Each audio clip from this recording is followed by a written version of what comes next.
everybody to the HealthyU podcast. Dawn Funk here, coming to you live down here from the panhandle of Florida. And I'm just so honored and excited, as always, to have you guys joining me for this amazing episode that we're going to be filming here. And I've got just an incredible guest.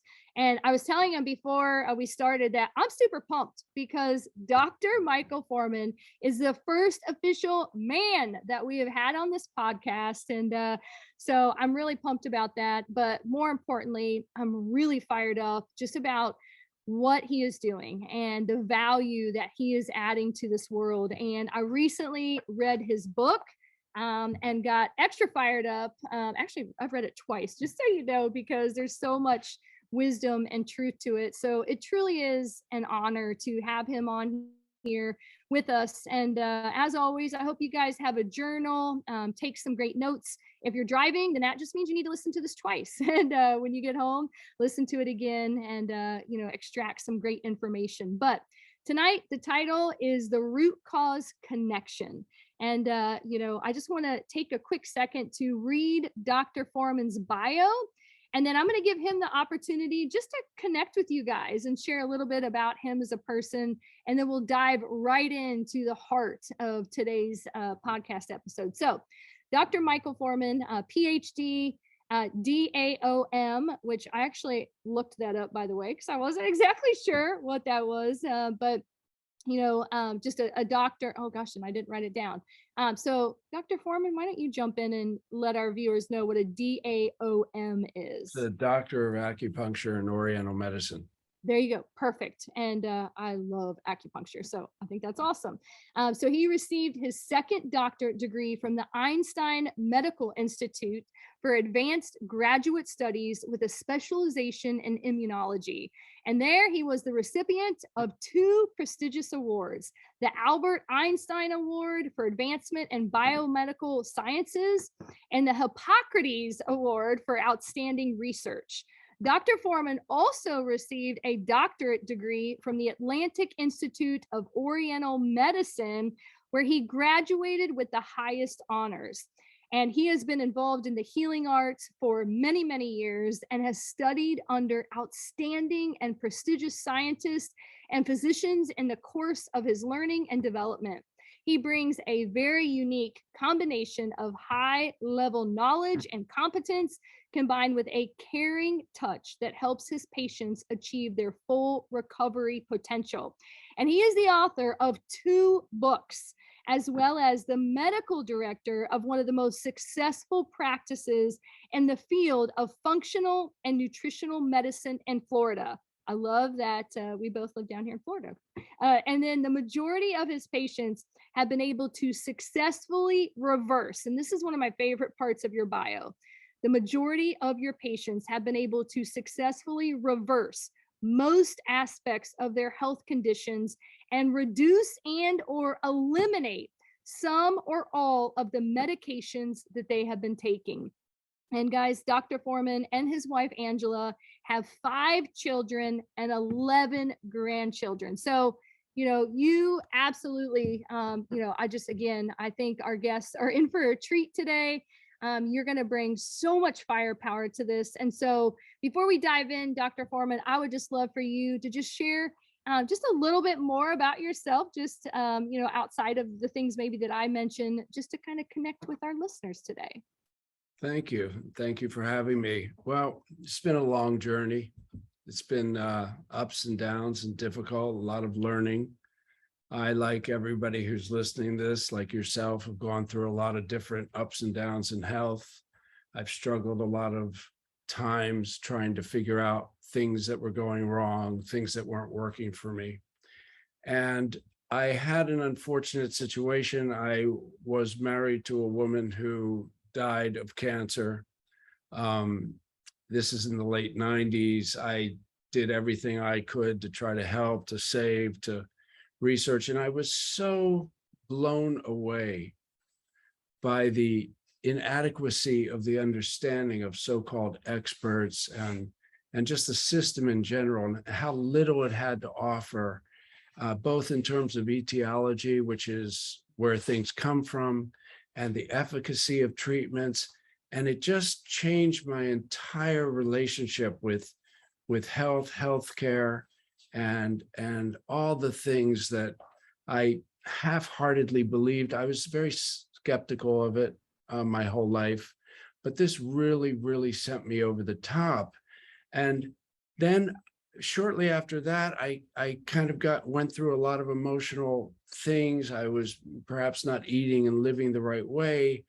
And I remember taking a look at a blood report that was absolutely so scary that I was showing it to different people, doctors and whatnot, and they were saying, "Oh man, this is like, you're about to go right off a cliff here."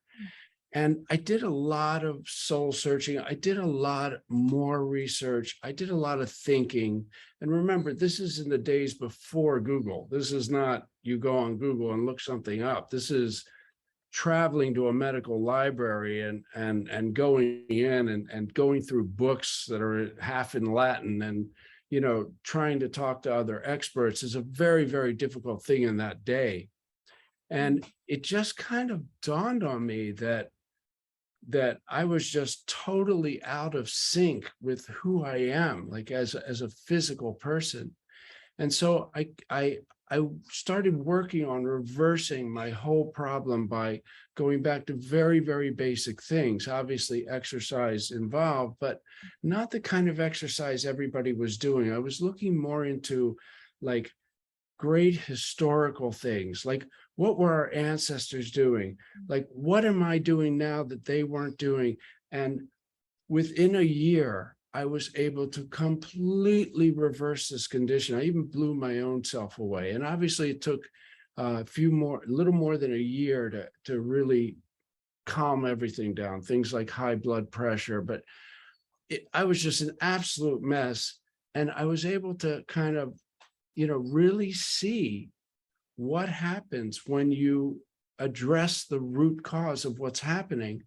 And I changed my whole idea of practicing. I changed my whole idea of what I was looking at. And I went into something where I understood that nutrition is at the heart of what's going on. And I started thinking through these different things, obviously PhD and research and all these kinds of things like that. And as I went deeper and deeper into immunology, I also realized that we are a living immunological problem everywhere. We don't have immunology anymore because we are an immune system, because we are out of sync with our biophysical reality. So having learned that and understood that, I started studying more. I started changing the way I was thinking, changing the way I was practicing, and started actually getting people better instead of just kind of, placating them, trying to help them with this symptom, with that symptom, with the other thing. And I've just taken off from there. And it gave me all the confidence in the world to really start doing what I consider real medicine. And real medicine is really curing, is reversing a problem. Obviously, there's emergency medicine, but more often than not, emergency medicine is just things that have gone too far. They weren't addressed early enough, or people are pushed into things that are bad for them, that are never going to work. And so I just kind of got the idea from personal experience. What went wrong with my wife? What went wrong with her life? How did she come to get, horrible cancer? And by the way, she looked good. There was nothing really wrong with her. But what was happening to her was a slow growing, insidious poison that was building up, that by the time you find out it's there, it's so too late. It's absolutely horrible. So I kind of got, for me, the pathway was just watching someone I loved get very sick, seeing them pass, being able to do nothing about it, watching myself get sick. And then the process of reversing that led me into where I am now. I cannot tell you how much I just appreciate you sharing just your authentic story to open this up. And I am so sorry for your loss. And it's just, I'm grateful though that you are just so brave and willing to share that story, but also use it as a source of inspiration to help change so many other people's lives. And that's how I got connected with you. It was one of, a great lady that I met by the name of Kelly. And I know you've made a huge difference in her life. And just, gosh, thank you so much for sharing that. And, as I was listening to your story, though, I have to be honest, before we dive into your questions, I am so curious.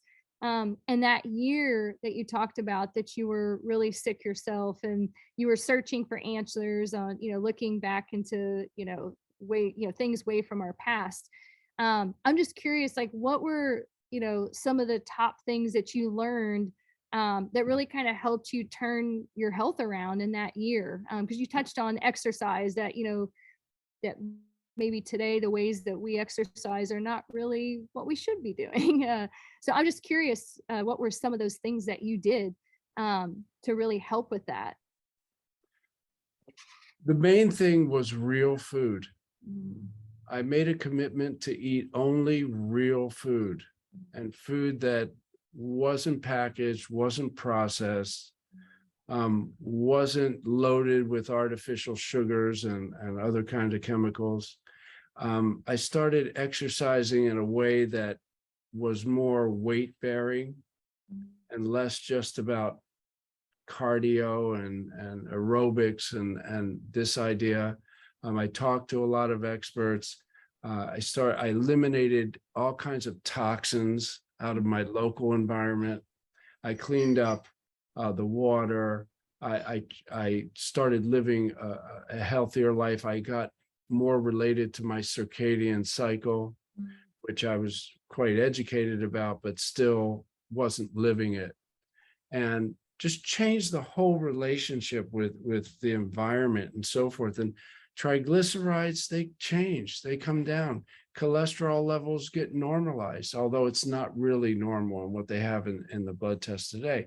But all these, blood pressure and metabolic problems and visceral fat that's very dangerous for men in their 40s and so forth.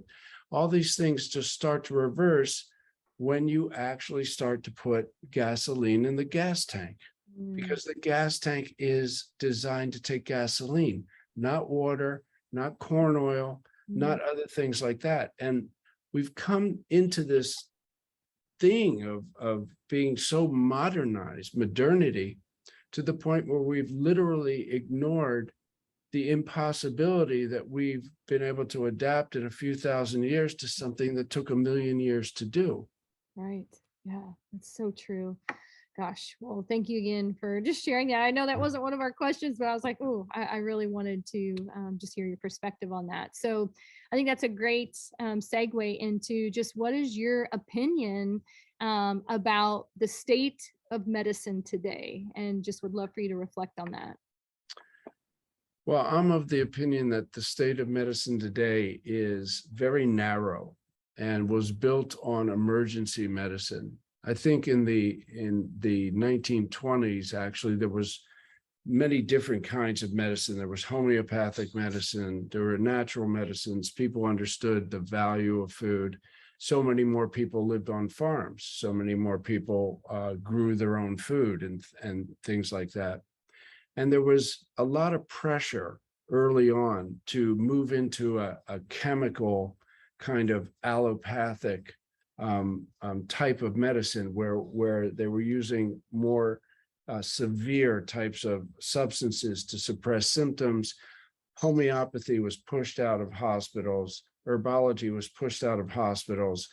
And the USDA was created, the FDA were created, and they became more and more concerned with broad scale manufacturing of chemicals and agents that could be patented, agents where there was much more money involved in them. And they created an environment, and this is up in through the 40s and 50s, where the only information that was accepted was information that supported the standard way of thinking. And any information that did not support it was systematically pushed out very quickly. And so by the time we got into the 60s and 70s, the scope of understanding of medicine became much more narrow, while the propaganda, the TV shows, and all the things that we were being told was how medicine was creating all these new frontiers. But actually, that's not what was really happening. What was really happening is it was becoming more and more narrow. And honestly, it was working. It was working until the 1980s, because the general presentation of people who came into the doctor's office, to the clinic, was pretty straightforward. You were hypothyroid, you were diabetic, you were very simple rote things. And it was pretty simple to match that up with the medicines that were at hand. But what caught up with medicine in the 90s is the plethora of pollution, chemicals, radiation, faster, more furious lifestyles that in the 90s started to bring people in, and cancers growing, and all the greater diseases, new autoimmune diseases. And doctors were completely nonplussed when the patient comes in. It was like they had 5 diseases at one time. And we were still using the same traditional approaches, the same medicines to treat these. And in the early 2000s, people just weren't getting better. And as the presentations became more and more complex, of course, the need for alternative and other types of medicines came in, while the medical establishment doubled down on it and became even more and more narrow. So what you're left with is emergency medicine, strictly. And emergency medicine has a place, but it's like 30% of the needs for people in medical need. Most medicine is chronic degenerative problems, systemic autoimmune conditions, and things that are neither, they become emergencies, but their emergency medicine has very little value in them. And so now we're at a point where people are going to conventional medical doctors because they've paid in advance for that through their insurance, and they're very disappointed. And they're asking, and the doctors aren't happy either, because they're asking their doctors, like, well, come on, man. I mean, I don't feel well. You can't look at this blood test and tell me everything's fine when I know everything's not fine. And the reason they're doing that is because the training and the practice has become so narrowed, and the punishment for breaking out of that narrow practice is rather severe. This is another thing people don't understand. Doctors would like to break out of that little prison that they're in, but they get punished very quickly. And there's a lot of ways that they get punished: through insurance audits, through colleagues pushing them to the side, through referrals drying up, through many problems like that. And so the state of medicine today is a narrow emergency medicine that is designed strictly to correct a symptom on the spot, be that a thyroid problem, be that any kind of broken arm, bleeding, perhaps somebody is in some kind of metabolic arrest of some sort, cardiac arrest, heart attacks, strokes. And that's where we are. So crazy. Well, and I just think back to like when I was growing up in the 80s and the 90s, and it's like doctors had their own individual practice, and today you see, like you mentioned, there's so many of them that have come together. They have these groups, and it's just the whole medical industry has really changed, just even since when I was a kid and I had my doctor that I went to and had his own practice. And I shared my story with you before the podcast today that I've lived this too. I went to doctor after doctor after doctor, told that nothing was wrong with me from the type of tests that they ran, but yet they wanted to prescribe me medications, antidepressants, different things, and just not willing to help me get to the root cause. And so again, just grateful for people like you that are really just helping people understand that it's not in your head, that there is something that's driving, the issues that people are dealing with. And so I just really appreciate that, because, it is concerning to me that so many of our commercials today. I don't watch a lot of TV, but man, when I do, it's like there's a pharmaceutical commercial after, different medications just blasted to us.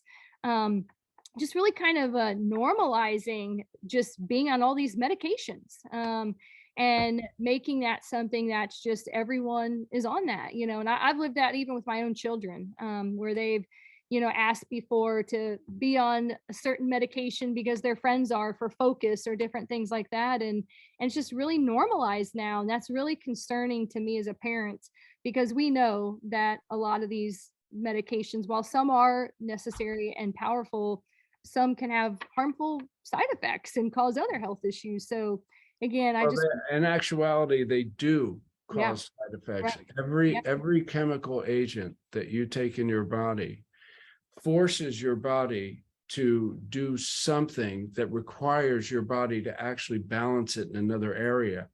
So this is allopathy, and it has its place, of course. I mean, yes, nobody right, doesn't want the shot of Demerol when you're in the emergency room with a exactly. broken leg.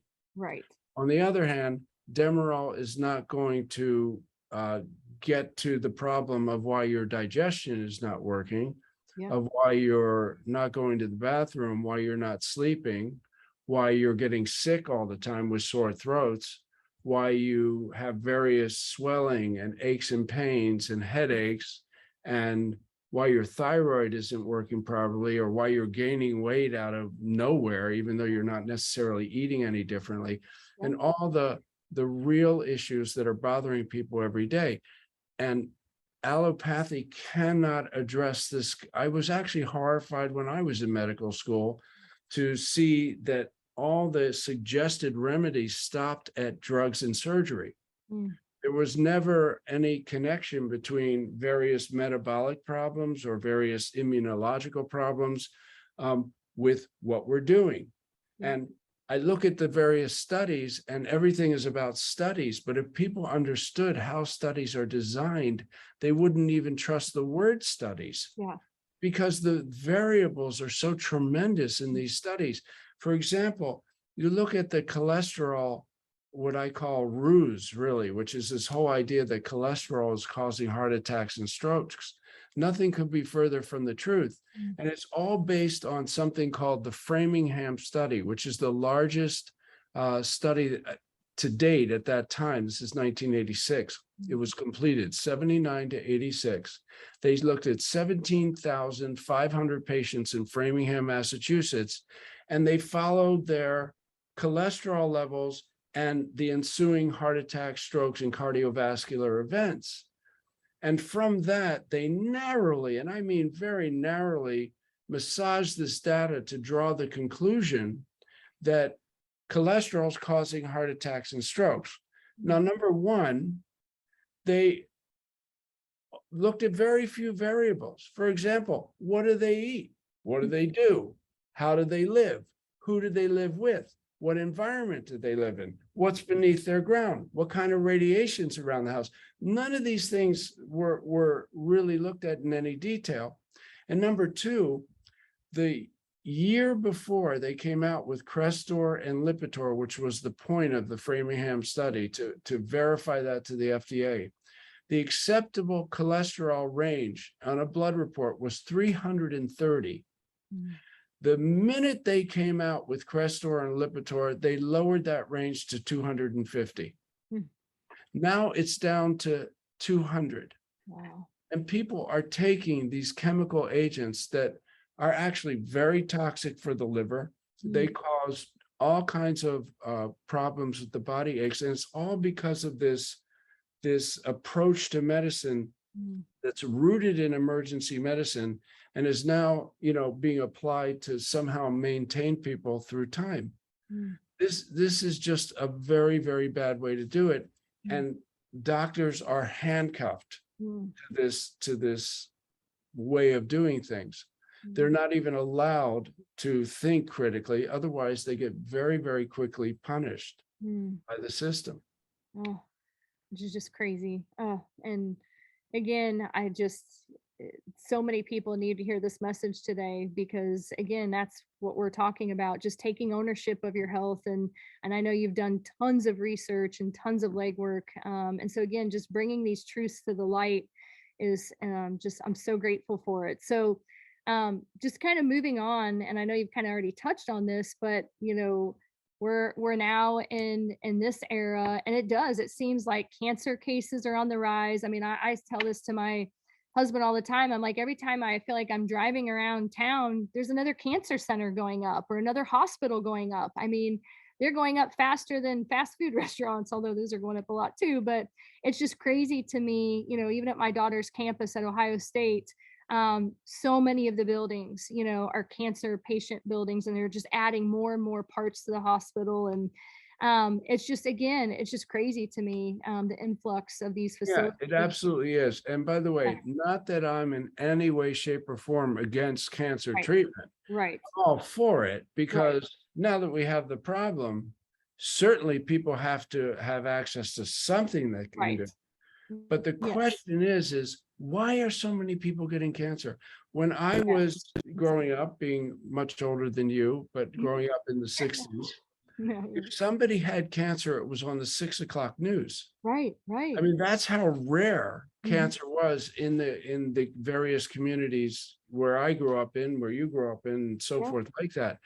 Now they're predicting that 1 out of 1.5 Americans will experience cancer in their lifetime, which is practically everybody. And what a coincidence that we have unprecedented levels of radiation, unprecedented toxicity in the water and air, hundreds of thousands of chemicals. The FDA doesn't even have the staff to begin to look at that are brought into the marketplace. The United States of America is one which really truly has the highest and fastest growing disease rates in the world, and has been rated as the lowest level of healthcare and health of any industrialized country in the world.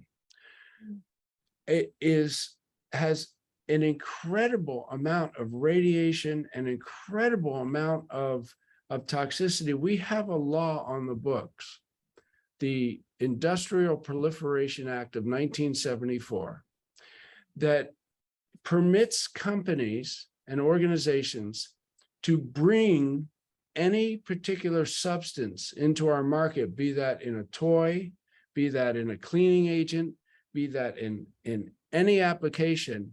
And as long as it was not known, or they had no reason or way to know, and that's a very loose term, that it was actually dangerous, they bear no liability going forward.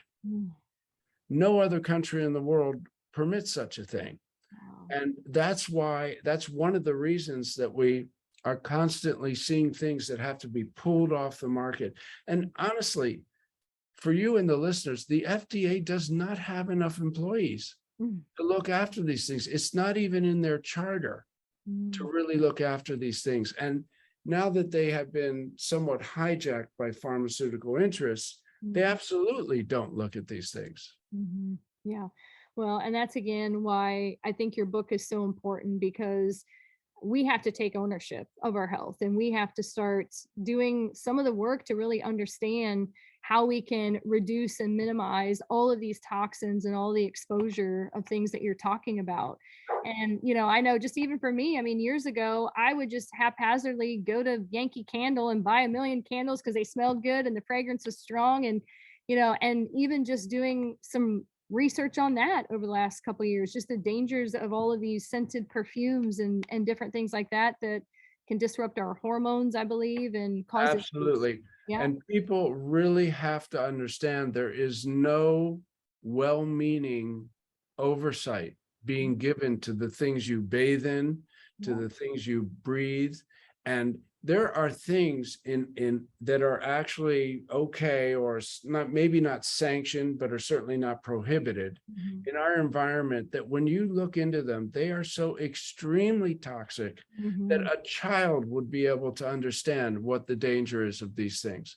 So it really comes down to, number one, understanding nobody's looking out for you. You have to use your own critical thinking. The second thing, Dawn, that I want people to understand is that we have to develop a greater respect for Madison Avenue. Mhm. Madison Avenue, the advertising capital of the world, they have studied us. They have done focus groups on us. They know the 3 words that we have to hear, what time of day and under what circumstances, that it's going to go right in and we're going to go, yeah. Because the guy on the Wheaties box doesn't eat Wheaties.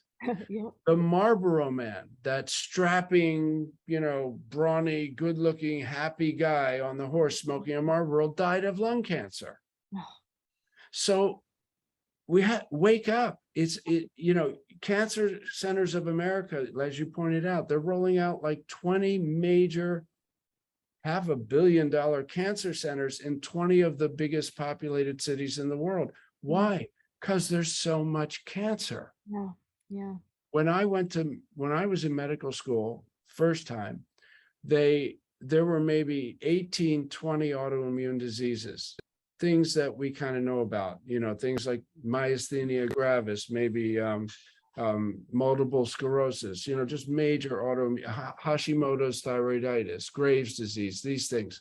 Now there are officially over 200 different autoimmune diseases. Mm-hmm. And it wasn't that long ago.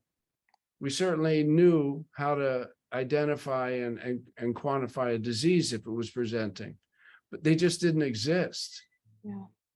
Well, and I think what's that. baffling is, when you look at sugar as being, I've done some research too, and just, how sugar can actually, create duplication of cancer cells, right? And yet sugar is something that you don't hear about, that like these are things that you don't hear about. They're not educating us, about some things that we can do to take our health into our own hands. Like just something as simple as, hey guys, minimize your glucose, intake. Yeah.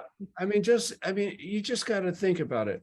We are 2022 people trapped in a 100,000-year-old body. And the reason I say that is because it took 100,000 years for pancreatic function to develop, for insulin and glucagon to develop. How long have we had bagels, pizza, Coca-Cola, Mars bars, Switzer's, Dr. Pepper, all the processed foods that we have, the chemical-laden foods? The most sugar that Romans had access to were like grapes, figs, maybe dates, something like that. So here we are in America, where the average American consumes over 220 pounds of sugar a year. A year. That is incredible, because that includes people who don't eat any sugar. That includes diabetics who try not to eat any sugar. So you can imagine how much sugar that we're consuming. Statistically, the next closest measurement of that is about 60 pounds per year per person. And if you look at the amount of diabetes, in 1969, the official diabetic type 2 diabetes, I'm not talking about type 1, I'm talking about 95% of diabetes, type 2 diabetes, there were 1.59 million cases reported through doctors. In 2015, there were over 33 million. Wow. That is not a genetic phenomenon. It takes longer than that for genes to change in human evolution. So the amount of sugar and the amount of processed foods are just overwhelming our body, and they compete with our body for phosphorus, which affects our bone health, phosphorus, which affects our immune system. They compete with our body for various receptors around, and they cause insulin resistance.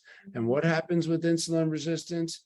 Metabolic syndrome, diabetes, Alzheimer's disease, and a plethora of other diseases we have yet to relate to insulin resistance. Yeah. Well, and it's so sad to think about that, even like my kids, growing up in this era, that, what they see at the grocery store, like you said, so much of it is processed, that they're, again, just kids growing up today, they think that's food. They don't understand the difference between real whole food and, this crap that's sold at the grocery stores and marketed to them. So Absolutely. And mothers, any mothers that are listening to you right now with kids, let's say that are teenagers or earlier, will know that it's amazing how many allergies and how many yes. health problems these young kids have. Yep. Tons. Yeah. Yeah. Huge correlation. Yeah. It's crazy. Well, okay, awesome. So, just moving on to the next question. So we've talked about just all of the craziness that's going on in our world today. But let's bring some positivity, or let's bring a different perspective in terms of, so what can people do? And I know we touched on a few things, but what are some things that our listeners can do to help avoid getting sick? And obviously, Sure. eliminating Or reverse, or exactly or reverse reverse. if they are sick. Yes. Look, most diseases and health problems are actually conditions that our bodies are in. Outside of, let's say, a birth defect, and I'm including something like type 1 diabetes, it's a birth defect, and other things like that. It's very unfortunate, but it's relatively rare. Most of us barely even know someone who's had an actual birth defect. And then let's take out traumas, because those are already emergencies, which would be something like bad cancer, a heart attack, a stroke. I mean, you've already crossed the line. You've crossed the Rubicon. You've had the emergency problem. Those are on the extreme ends of health. Almost everything else is a decline in organ function that has happened over time. Why would organs decline in function? Because of toxicity, because of stressors on the organ. Stressors are things from the outside that bother us on the inside. For example, X-rays would be a stressor. A virus, bacteria, fungus, parasite, spirochete, anything like this could potentially, if our immune system couldn't handle it, would be a stressor on the body. So organs are declining on function, and food deficiencies or artificial foods are also stressors on the body. Why? Because from the minute of conception and you were in your mother's womb, you were deriving all of your nutrition, which was building your basic embryological organ system. And then you were born and you required nutrition, water, air, to further create and grow your organ systems. Now, we've been around for millions of years, maybe, and that's why we kind of grow in spite of some of the toxicity that we have. But obviously, for modern diseases, we don't grow that well. People are misunderstand. They think that the average life expectancy, or that life expectancy in general, was terrible even as much as 100, 200 years ago. This is actually not true. This is an illusion. What was difficult in times past, and the further back you go, the more difficult it was survival. It was actually, childbirth was the leading cause of death in women right up to 1900. In 1850 in New York City, you had an immigrant family living in a one-bedroom apartment, 15 people with no plumbing. The reason men traditionally wore those big hats and walked on the outside, the woman was on the inside, was the shielder from the poop they were throwing out the window. So public sanitation was very difficult. You could get murdered very easy. There was no detective Monk on your case back in the olden days.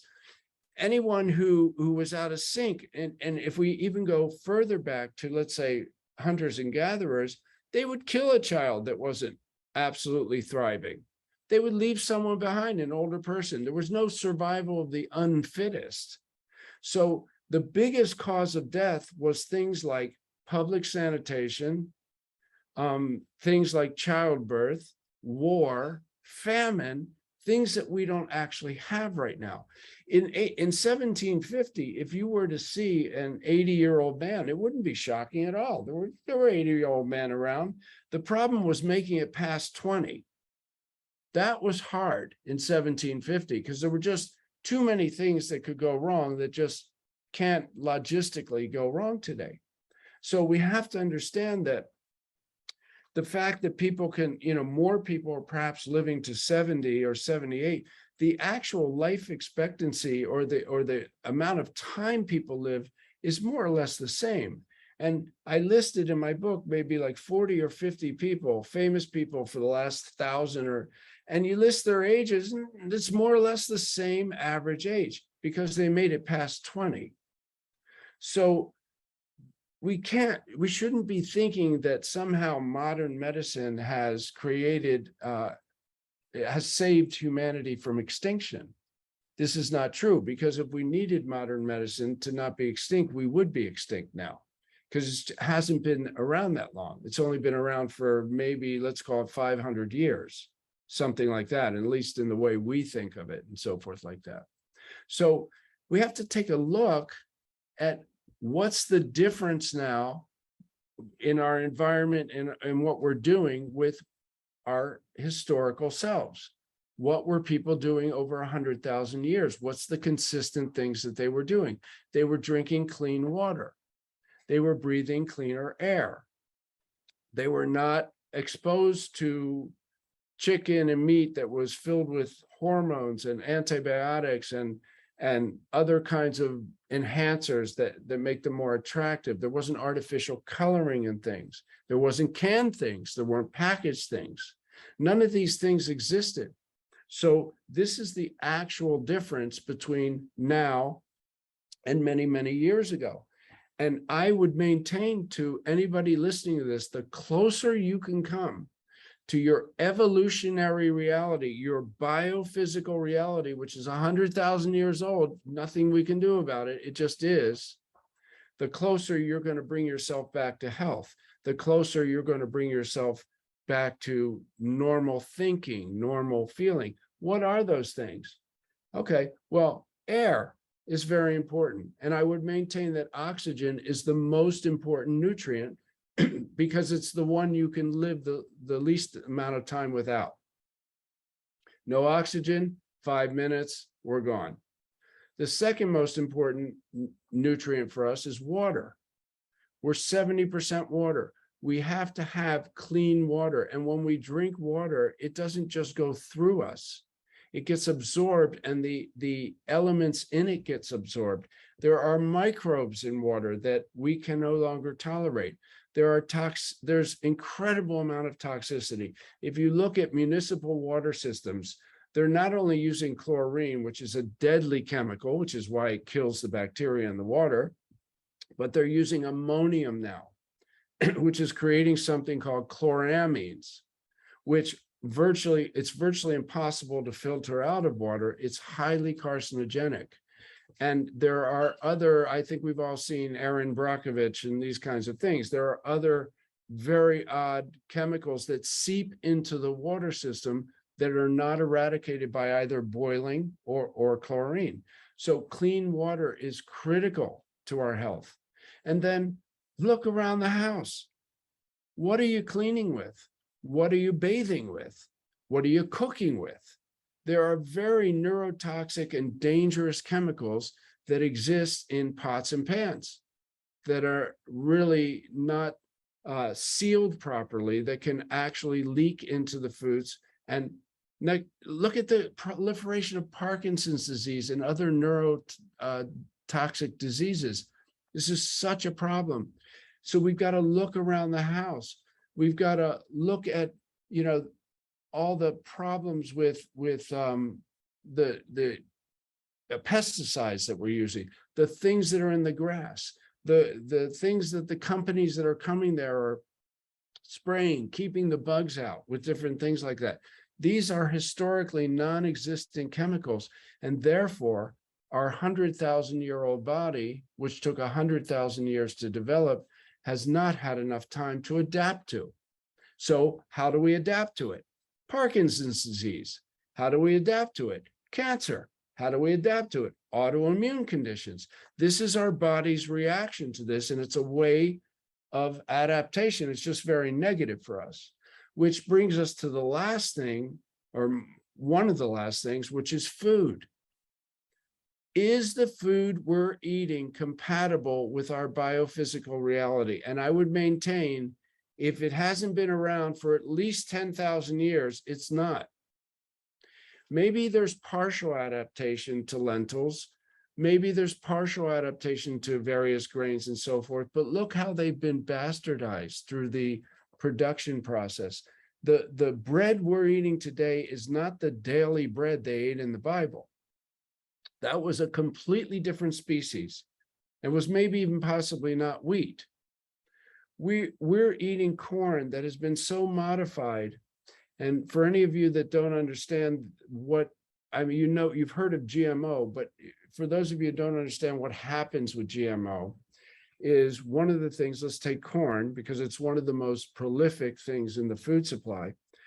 What happened was they were running these planes over long fields of corn in the Midwest for pesticide, to get rid of different things that would destroy the corn. And of course, the whole reason that they had to do that is because there was no crop rotation, as you historically have to do with growing things. And that's, if you do crop rotation, you're not going to need pesticides. But due to American ingenuity and 20 miles of cornfields and things like this, they were crop dusting, they called it. And they would go over them, but it became very toxic for the environment in general.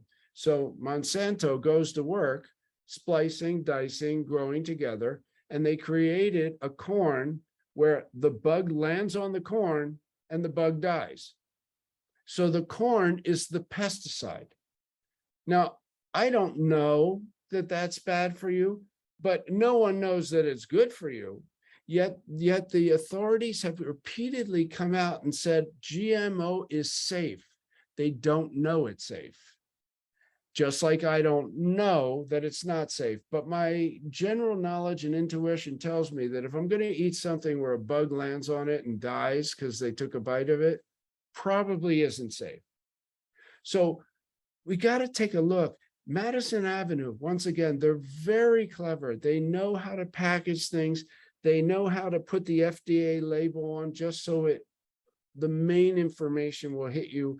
They'll use symbols that are similar to symbols that you recognize, but it actually says different words in them. Organic, USDA organic can look just like made in the USA on a package. You've got to look at those labels and understand that these types of chemicals, foods, modifications are at most 100 years old. So we take them in our body and our body wants to deal with them, and it does. And it's got foreign substances in it, so there's an immune response. We're eating antigens, ladies and gentlemen. We're eating antigens. Of course, there are going to be antibodies that are produced, unprecedented amount of allergies, unprecedented amount of food sensitivities. Of course, because these foods are incompatible with your biology. The last thing that is very important, and it's related to the circadian cycle.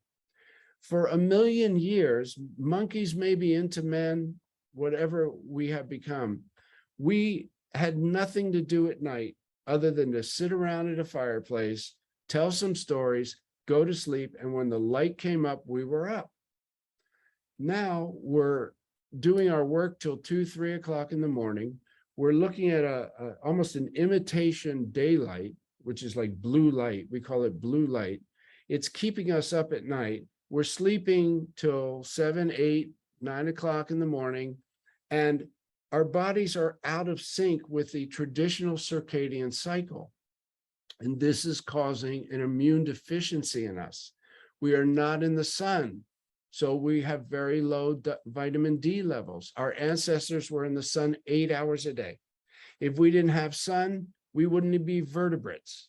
We wouldn't have bones. We come from soft amoebas that slowly became vertebrates in the form of fish and then became amphibian. And we developed very, very slowly.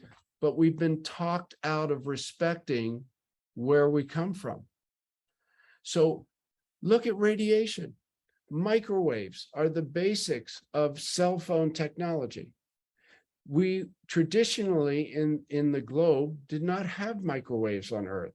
microwaves are shielded from the earth. That's how God made the earth. And therefore, we have no evolved protection from microwaves. Yet we're all walking around on our cell phones and we're all immersed in radiation without even thinking about it. Now, I understand because I'm on my cell phone just like everybody else, but I understand the risk of it. I treat it like it's something I do, but I also understand it has danger for me. So I minimize the amount of exposure to that. So you start minimizing exposure to radiation, breathing cleaner air, drinking cleaner water, eradicating dangerous chemicals from your environment, eating food that's compatible with your biophysiology, and living in a circadian cycle that goes with who you were, and amazing things will start happening to you. Wow, what an incredible list of just strategies that people can take away from this. And, I was listening to you, and, even when you touched on water, I'm someone that used to drink a ton of bottled water, and just didn't even realize the dangers of just constantly drinking, just water that had been sitting in plastic at the gas station out in the heat or whatever. So, and also I didn't realize the dangers of just even my shower water. Like, what I mean? You talked about the chlorine and the different chemicals, and yes, it's our tap water and how our ice is made, but also this is water that we're showering in. And so, Yeah. just understanding that danger as well, and getting some type of filtration system for the water that you're And taking. it's so easy, Yeah, Dawn. yeah, It's $30 at Home I Depot. bought one. Yep, Will yeah, take 97% of the chlorine yep, out of your water. yep, Remember, when you're in the shower, you're warm, your pores are open, you're very right, susceptible to absorbing things through your skin. yep. What's in the water? Right. Yeah. That was one of the things that, yeah, we invested. I think it was like $40, bought something, to take care of that. But, and I just think it's amazing too, just, as you were talking about just the types of pans you're using and different things like that. Just how many people have gut issues today. And, that is another, I think, thing that we're seeing massively on the rise. And, I just want to tie this in too, is the overuse of antibiotics. And I know for me personally, that's part of my story too, is that I was prescribed tons of antibiotics and destroyed my gut. It's a And I huge know, problem. oh, huge. And I know a lot of our listeners listening to this, that's one of the biggest things that I hear people complain about today is their gut issues. Absolutely. So I really tell like 70% of the patients, if they could sleep and poop, yeah. they, things would be a lot better. Oh yeah. In the old days, up until about 1975, doctors had microscopes in their office. They would actually take a culture of what you had. They would analyze it, Wow. decide what kind of bacteria it was, or if it was bacteria, and only prescribe antibiotics based on the findings in their office. Yeah. That is not done today. No, no. Well, and that brings me to another point, and that's why I respect, the functional world so much, is that, those tests are being done in the functional world. You go to a regular, insurance provide, all that type of place, and they don't do those kind of tests. And again, that's the part that's frustrating. Just for myself personally, I mean, I've invested over $150,000 the last 3.5 years just on this journey to get healthy. Because I remember reading in a book once that, if there's not a code for it, then doctors won't even go down that avenue. And yet mold toxicity is a huge problem. The way that our homes are being built today is drastically worse and allows mold to come into the people's homes, and mold can cause all kinds of health issues, and yet there's not a code for it. So a regular doctor won't even test for that, and look at that. And again, with heavy metals and things like that. So I think that's the part that's frustrating too, is that there are underlying, toxins or conditions that regular doctors won't even explore. And so I'm just so grateful for the functional world that will, help people get to that root cause connection. I don't know, you said so many things. I was writing so fast, but also, just when you talked about Monsanto, however you say it, I think it's interesting too. Just again, wake up people, because, and quote, I might be mistaken if they're not the direct owner, but the Bayer Corporation, I believe, either owns Monsanto or somehow part of the ownership. And that's just interesting to me when you think about, this is a big company that has the remedies, right, for some health issues, and yet they're part owner, an owning power in a company that's creating health problems. So it's like we see a lot of that, I feel like, in our mergers and acquisitions has quietly gone yes unnoticed by a lot of consumers, and now you've got mega corporations that are multinational and spread influence in a variety of areas, sometimes even competing with themselves. Right. Yeah, it's just baffling. I mean, I hate to say it, it's the reality, but really it comes down to money. And even today, when you look at the quality of life, that people are living, they're spending so much, money on just medications and ailments and different things. I mean, it's big money that people are sick. I mean, they want to keep us as customers. And it's just, they do. And also medical intervention has become a huge financial problem. If I'm not mistaken, medical expenses are the leading cause of bankruptcy in the United States. I'm pretty sure that. It's interesting because until 1992, 94, something like this, medical bills like hospital emergency visits and things were forbidden for being attached to a credit report. I remember that. Yeah, and then I don't know when they did this, but they somehow changed that. And now it's to the point where getting sick is a personal liability to you. Yep. And it can be pretty sad and pretty bad when that insurance company, or not having insurance, but when an insurance company denies things based on them perhaps being outside of some coverage, because it's very tricky, and who's really going through their insurance policy and carefully scrutinizing what is and is not covered. It's so horrifying to people when they find out that common things that happen to them, and all of a sudden they don't have coverage for that, even for emergency medicine and things.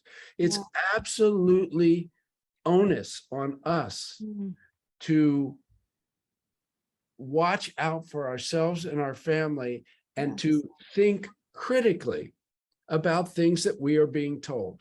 Not reading a headline, not having somebody at the dinner table say, well, study said. What studies? Did you read the studies? Can I see the studies? Who sponsored the studies?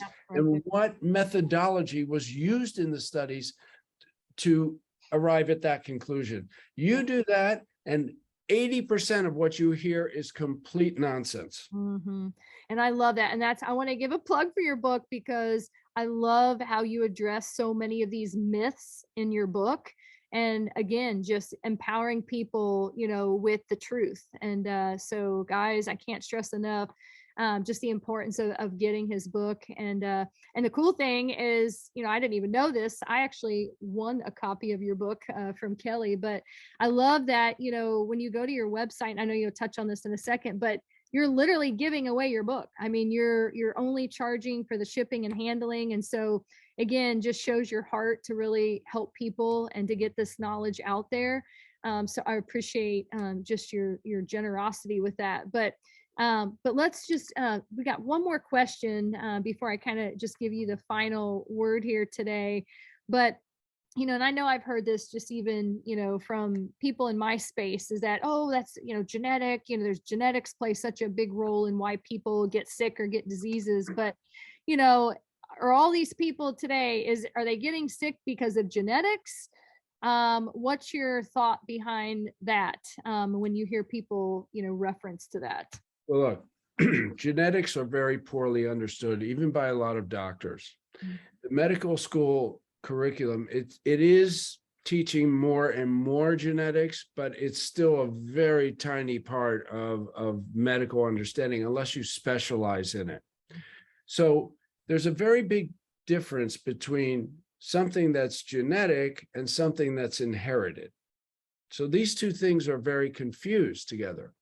I could name for you on maybe two sets of hands the diseases that are actually inherited from one generation to another. Huntington's disease, cystic fibrosis, sickle cell anemia, hemophilia.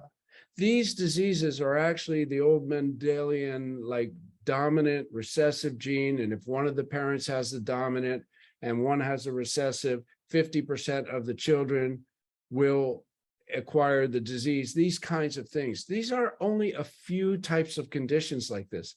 Most of the human genome actually is made up of genes that don't do anything anymore. They come from a million years of development, and they're just part of the DNA sequence. There are 3 billion pairs, ladies and gentlemen, in a simple chromosome.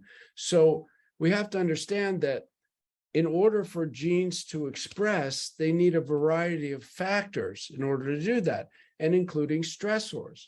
So cancer is a genetic disease, but it's not inherited. It's caused by a mutation that happens from stressors in this life, during your life. So we have to understand that we didn't inherit diabetes. We didn't inherit hypothyroidism. We didn't inherit fatigue. We didn't inherit migraine headaches.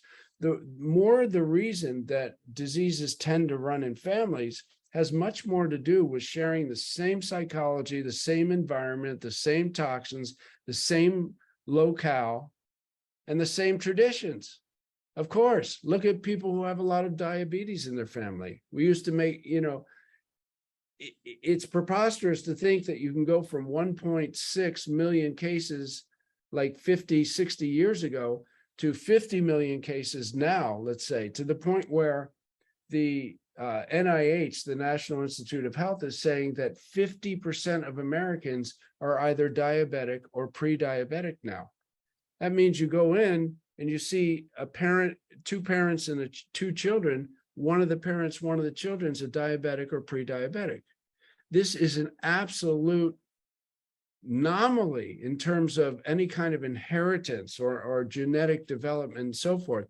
So, doctors too often just look at a patient and say, oh yeah, it's genetic. Well, they really don't mean that. And they actually shouldn't be saying that, because what you're doing, what you're consuming, what you're living with, and maybe a gene that has to get mutated or does get mutated because of that, possibly is the reason something's happening, but you didn't inherit it. So it's incumbent upon us to look at what we're doing. I mean, my father, for example, died of a heart attack at 54. His father died of a massive heart attack at 62. His brother had a major heart attack at 40 years old. That's 3 people on my side of the family. But my 2 brothers and I don't have heart disease. We don't have that going on. Why? Well, the various factors that came into their life, the smoking, the perhaps ways of eating, the ways of living, the lack of exercise, the lack of whatever they had going, was highly contributory to that. So if it was genetic, we would have inherited it and we'd be gone already. But it is not an inherited thing. So genetics should not be looked at as some kind of de facto thing that just goes forward in all the generations. The other thing is that more of a factor is something called epigenetics. And epigenetics are when stressors mutate a gene, there is a weakness that can get passed on to future generations. But it can also get stronger. It can come out both ways. There was a very interesting study, it's called Pottinger's cats, that was done in the 1930s when they were making prednisone by extracting the adrenal glands of cats, and they would formulate that into a medicine and would act like prednisone with cortisol to lower the immune system for people who perhaps had an asthma attack or something like that. And they found that when they were no longer able to feed the cats natural food, which was raw meat and raw milk for cats, and they started with canned meat, processed canned meats, canned milks, processed meats, and so forth, that ensuing generations of cats, and remember, a generation of cats can be, what, 6 months or something, so it didn't take long to check this out. It took 5 generations of cats till the new cats were being born with the problems that were created with the change of food, and took 9 generations of cats to come out of it. So we can mess up our own genes, but it's through epigenetics. It's through the stressors that change our genome, and this is a form of adaptation. Lastly, I want to just remind you of high school biology, which we've all forgotten, and that is that no person is an exact copy of their parents. Inherent in every gamete, every egg, and every sperm is a cross, a little room there, which is a mutation. And this is why we're not still monkeys. This is why evolution is able to take place. So it's the stressors that we have to pay attention to, not a sense of being a victim that, oh, it's genetic, there's nothing I can do about it. This is perfect for pharmaceutical intervention, because if there's nothing you can do about it, you're entirely dependent upon the medical industry to solve it for you. This is so good. And again, just people are being brainwashed. And, I love that you just bring just strength and truth to that. And that, because I hear that all the time too, like, oh, cancer runs in our family, or, all the different, things. And yet we can take control of our health, and we can stop the generational, bad choices and lifestyle choices of our parents or our grandparents, or the ways that we were raised. And so, again, we can break that cycle. And, I do believe that, God created our bodies to heal themselves, especially if we take good care of them, and apply a lot of the things that you talked about today. So this has been so good. And, and what else was I going to say to that? Yeah, I love all the studies that you're making. I like writing them all down, because that's the nerd in me. I want to go read and just learn more about those. And again, just appreciate the time and energy that you've put into all of this research, and just kind of connecting all of these dots to really help us understand the impact of our world and how it is right now. So, as I promised, Dr. Forman, whenever I do these type of interviews, I know that just sometimes as as we're moving through this interview, something might, come on your heart that you're like, oh, I wish I would have said that. Or, I really just want to kind of leave the listeners with this kind of like final, point that you would like to make. And yet today has been amazing. You've shared so much information with our listeners. But if there's like one kind of final thing that you want to leave everyone with today, what would that be? And then, of course, please share about your books that you've written, your 2 books. We'll have in the show notes how you guys can get in touch with Dr. Forman. And I would love to also to touch on, just the work that you do today. Like, if there are people listening and they want to work with you, is that something that people can do even, virtually, or, what does that look like if people would like to have you help them? Well, one thing that I could say that I haven't said is, my office is on the campus of Baptist Hospital in South Florida. It's a very big hospital. It's the biggest hospital in the greater Miami area, or South Florida, possibly in Florida. It's a megalopoly. And I'm in the same office for quite a few years, but I used to look onto the main campus of the hospital. It's a very big hospital campus. They have land. It's gorgeous, actually. And about 4 years ago, I think, they started construction between the medical offices and the main entrance. And they put up this cancer center so fast. I don't think I've ever seen construction done that fast. And I got to tell you, this thing is gorgeous. It's like a temple homage to medicine. It's amazing. They have one floor in there that cost over $100 million. It's made out of every wall, floor, and ceiling has a 16-foot lead lining, solid lead, and they're doing some super zoomy, maxi weavy laser something treatment. So the building itself had to cost $500 million, if not $1 billion. I mean, it's just an amazing building. It's huge. And the first thing that I thought of is Baptist Hospital is like a nonprofit organization, and you know, they have to raise money. People are doing 5K runs to raise money for Baptist Hospital. How did they get the money to build this hospital, this new thing, this cancer thing? And then I realized they got investors to invest in it. And I thought to myself, well, how did the investors know that super expensive building was going to be a good investment or pay off? They looked at the epidemiology.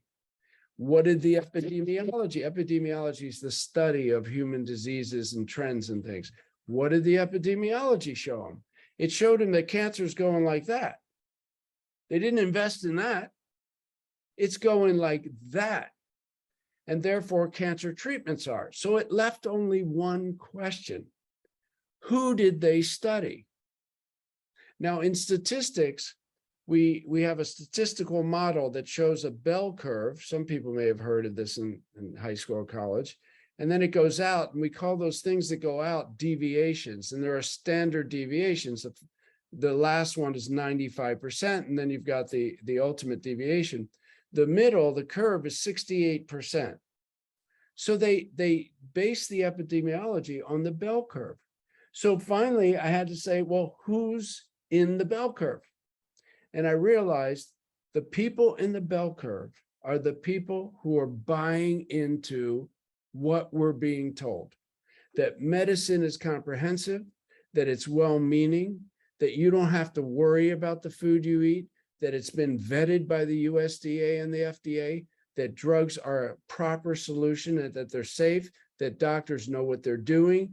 All these things, that the guy on the Wheaties box eats Wheaties and the Marble Man's still okay. This is who they have studied. And those people have demonstrated that it's going like that. And that's where the investors got the confidence to invest in this building. My patients are not in that 68% curve. And they have no idea what the probability of them getting, God forbid, a horrible disease like that. Not that any of us are completely immune from that, but the chances are very low. So the idea of the bell curve is that it's a high probability. That's why we call it a statistical model. It's a high probability that something's going to go wrong, that God forbid you could get cancer or an autoimmune disease or a blood disease or something like that. If you're out in the standard deviation of probability, and the smartest thing we can do, none of us are immune from the environment, from poisons, from toxins, but what's the percentage chance that it's going to happen? You want the percentage chance to be very low. You want the cancer to have to be on the 6 o'clock news because it's so rare that something like that's going to happen. So what I'm begging people to do is to get out of that bell curve, to respect Madison Avenue, to understand they've studied you, they know how to convince you, to look around at what you're being told and to see what's the result of people who are, it's okay, it's fine. Those people have a very high percentage chance, not guaranteed. We all know the 98-year-old grandmother who smokes, drinks, swears, and is doing fine, but line up 1 million grandmothers that do that, and I'll show you some very dangerous things going on. So this is what I'm begging people to consider, that if you can take yourself out of the standard and into the unstandard, you dramatically lower the chance of something going wrong with you. That's why I wrote that book. That is the message of that book. That's the message in my practice. So if people want to get a hold of me, I do telemedicine appointments, consultations. Obviously, it's always better to come into the clinic and see me, but there are a lot of great things that we can go over on a Zoom call, anything like that. So the website for the book is rootcauseconnection.com. www, as everything is. And the number of my office is 305 area code 741-2102. And I will be very happy to talk to and consult with anybody who seeks and needs my help.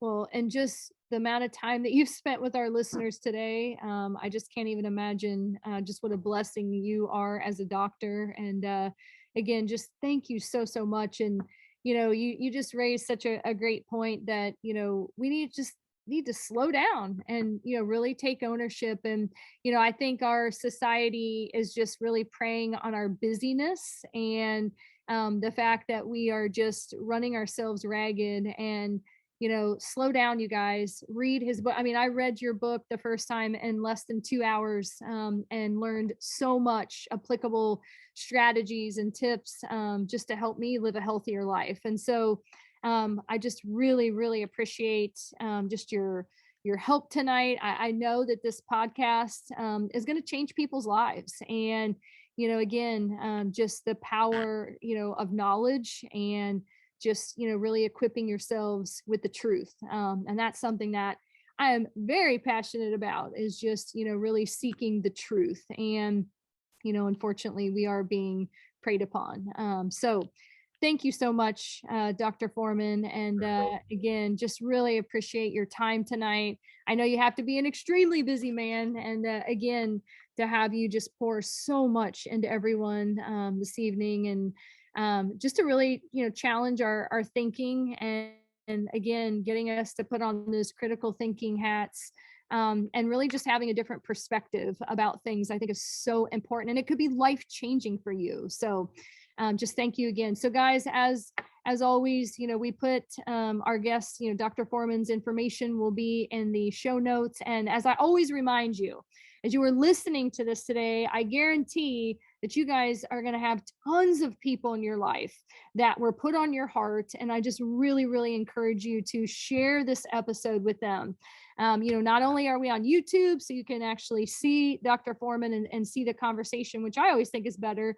But if you're in your car, you can always listen to it on Apple Podcasts, Spotify, but please share this episode. Again, it could mean the matter of, really just changing someone's life. So thank you so much, Dr. Forman. Thank you to all of you guys listening. I appreciate you. And just really, again, just encourage you to take ownership of your health. And, we've only got one life, and we want to make the quality of our life the best that it can. And it's through episodes like this that you'll be able to do that. So thank you so much, and have a wonderful rest of the day, friends.